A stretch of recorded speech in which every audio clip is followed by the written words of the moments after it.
So I've managed to review some awesome figures this year, and some not so great figures as well. But yeah, I mean, I've come across some really quite special figures, to be honest. I'm going to rank my top 10 of 2024 right here now. So let's get into it. Hi, old Chris here. And yeah, 2024, what a year. What a year I've had on this channel. I've been blessed with a community of subscribers that have grown over the course of this year. I got to my first 1,000 subs and it's doubled to 2,000 over the course of this year. So I can't thank everyone enough for that. You're all amazing. You know, you've made a real difference in my life. So thank you so much for joining me. But alongside the growth of the channel, we've also reviewed some really interesting figures this year. And I want to talk about 10 of my favourites. Now, I'm not the sort of channel that generally is lucky enough to get all of the latest figures to review everything as soon as it comes out. So I have to be quite choosy with what I spend my money on and what I end up reviewing. But I think I've got a pretty good list here for me personally of my favourite figures this year. And to be honest, going down the list, it had been quite Marvel heavy in places. I never really considered myself to be a Marvel channel, but yeah, there's a good few Marvel figures on my list. And I'm not complaining. I've loved some of the Hasbro Marvel stuff that's been released this year, along with some stuff from ZD Toys that I think has been really competitive in the market. But saying that, there are a great number of figures that have made this list from other areas as well. So I think let's just get into it. Let's get a ranking started, and we'll jump in at number 10.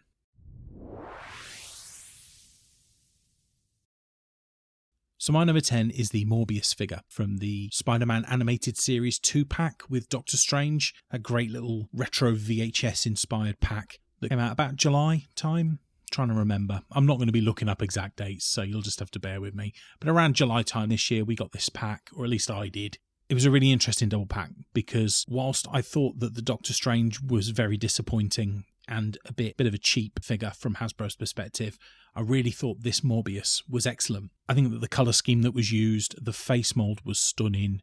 I loved the blue jeans that he's wearing along with that long black trench coat as well and the rolled up arms. I think that the level of painted detail on the face along with the painted detail on the palms of the hands as well were excellent. So yeah, I really thought that this was a brilliant figure and looked just like the Morbius character in the Spider-Man cartoon. And I think the other thing that helped was that I was re-watching the Spider-Man cartoon when I reviewed this. So this version of Morbius was really fresh in my mind and, you know, not other versions of Morbius that might be slightly inferior to the Spider-Man animated series. But yeah, no, I loved this figure. I thought it was really nice, clean figure. Wasn't a great deal in the way of accessories, which was maybe slightly disappointing. But for a figure itself, I think it does the job great. In at number 9 is another Hasbro Marvel Legends figure, and this time it is X-Men's Angel. Now this came out a lot earlier in the year, around February or March time, and this figure was something of a bucket list item for me. I'm a big fan of Angel and Archangel in the comics and was just really happy to see a new version of this Angel figure. I don't have a great number of X-Men characters in my figure collection, so it wasn't like I was buying this Angel to sort of pad that collection out. I just really wanted to see a really decent Angel in figure form, and I know we've got a pretty good Archangel in the Marvel Legends range, and we've also had some Angels come out from other toy companies as well. I was really impressed with at least one of the 2 head sculpts on here. I think I went on in my original video to talk about how impressed I've been in general with Hasbro and their ability to sculpt a really excellent face sculpt. I think the second face sculpt is not quite as good as the first, but this figure lives and dies for the wings that are packaged with it. And I think that the quality of these wings, their articulation and the level of detail that went into each sort of feather on these wings were excellent. It gave a really powerful silhouette when those wings were extended. I think maybe this figure is let down a little bit by the lack of a flight stand. I know Hasbro don't commonly put flight stands in their flying figures. I just think for a figure such as this, considering it was shipped as a deluxe, I think a flight stand would have been excellent. But in general, really pleased with the figure. I think it's a really striking figure, let down by things such as the head sculpt and parts of the white paint on certain elements of this figure that have clearly been painted over the red and maybe could have done with another coating. But otherwise, great figure. In at number 8 is the Green Goblin from the Spider-Man No Way Home range, and I think the thing that really sold me on this figure was the level of articulated and painted detail that Hasbro had gone into for this one. So another Marvel Legends figure, a lot of Marvel Legends at the bottom of my list, but still worthy of a mention in the top 10. And this figure came out towards the end of 2023, the beginning of 2024. I didn't receive it until end of January 2024, so that's when my review came out. Yeah, the level of sculpted and painted detail, especially on the torso and the legs on this figure, was really special. I wasn't used to that on a Marvel Legends figure, and I just think that it just really added to this character. I think the splashes of purple and gold were really needed to make this feel like a deluxe figure again, as it's sold as. It felt, it looked metallic. I think from a distance you could be mistaken for thinking this might not be plastic, so I think that's a really good selling point. There were parts of the figure that I didn't love. I thought the head sculpts were great. I think that the glider lets it down a little bit. I think it's all right. I don't think it's a bad glider. I think that it's pretty clear that the grey is just grey plastic and hasn't been painted. I think it could have done with a paint. There's a lot of that swirling of plastic that you can see on the grey. I think the purple elements look really good on it. I just think it's an all-round good figure. I just don't think it makes it into the top half of my list. At 7, I want to talk briefly about the Teenage Mutant Ninja Turtles Mutant Mayhem range, and specifically Wave 1. I'm going to pick Michelangelo as my figure for the top 10. I don't want to put the whole wave on there. I think the Michelangelo is excellent, but these are figures that I've had sitting for months now in my collection, and these came out again towards the beginning of the year, but I just haven't had the opportunity to review them yet. In fact, they might have come out towards the end of 2023, but yeah, they've just been sitting in my collection for ages, and I just haven't had the chance to do a proper review. Maybe I never will, but I think that these figures are excellent. And again, they just look like they came straight off the screen, and I think that's the beauty of some of these. If you can get some that really do replicate exactly how they appear in the other media, then, you've already got a bit of a winner. And I love this range of figures. I think that the weapons that come with them are great. I love the sort of throwback collection of additional weapons that come on that brown little board at the back where all the weapons are sort of attached in one place. It just really takes me back to the old Playmates figures. And these are still produced by Playmates as well. But I just think really cool set of figures. There were quite a few that came out in the first wave, but the 4 Turtles, clearly the winner for me. And Michelangelo, as my favourite turtle, is always going to be the one that I want to talk most about. But yeah, I do think that this whole range are brilliant. And maybe I will one day get round to giving a proper review to these. But yeah, at 7, Ninja Turtles Mutant Mayhem range. Love them. At 6 is another figure that I talked about briefly in my review of the year so far, I guess, that came out 6 months ago. And that is another of the Spider-Man No Way Home figures, and this time it's the Doc Ock. This is another figure that just gets the level of detail right. It really is a stunning head sculpt. It looks just like Alfred Molina. And I think when it first came out, which was again right at the beginning of the year, this was actually pitched as a Spider-Man 2 figure. So I don't know if it was down as a licensing issue. I think that was what was bandied about at the start of the year as to why on this box it was listed as Spider-Man 2, but everything else was No Way Home. But the clothing on this guy looked great. The level of sculpted detailing on the stomach and on the trench coat really did evoke the material that it was supposed to have been made out of. But much like with the Angel figure, this guy lived or died by the quality of the metal arms. And they are unbelievably good. They're so long. They give you so much in the way of posability and playability. This figure really could just stand up by the metal arms. There are a number of different heads or ends, whatever you want to call them, to these metal arms so that you could pose them in a number of different ways. It just gave you so much versatility in posing and playing. But yeah, another Marvel Legends figure that I think hit the nail on the head at the beginning of this year. But again, another figure that really came out at the back end of 2023, but was so difficult to get hold of. So another one for me that ended up slipping into 2024. So yeah, Doc Ock, awesome figure, loved it.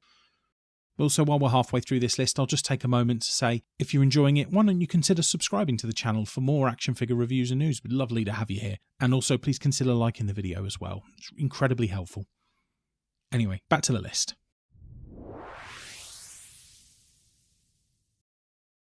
In at number 5 is another range of figures, really. The Kenna Fright Features re-release for the Real Ghostbusters that came out around April time.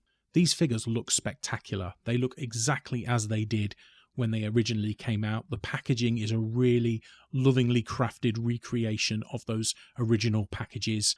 I'll pick Peter Venkman for my favourite. Venkman was my favourite Fright Features figure when he first came out, and I think the colours on this figure look identical, really, to how they did before. There's this great matte feel to this figure that I don't get on the older version, which is slightly shinier, and that might have just been down to the amount that I played with it, that it's kind of rubbed that matte feeling away, or it's almost varnished that figure to a point where it's shiny when it didn't used to be. But yeah, I think the colours are spot on. The Fright feature itself works just as it did back then. Yeah, I mean, it really takes me back to my childhood, these figures. So I don't think that they could have done a better job in recreating this Fright feature series, and this Venkman in particular. I think he's amazing. So I was so glad when these came out and I could put these new ones with my older Fright Features figures and display them side by side. In at number 4 is the first of 2 ZD Toys figures that have made it onto my top 10 list. And before 2024, ZD Toys was a brand I had zero awareness of. Now that I have these figures and have been looking into them, I can see that they've been going for a number of years doing Iron Man suits and another of other non-Marvel ranges. I just hadn't got the awareness of this brand at all.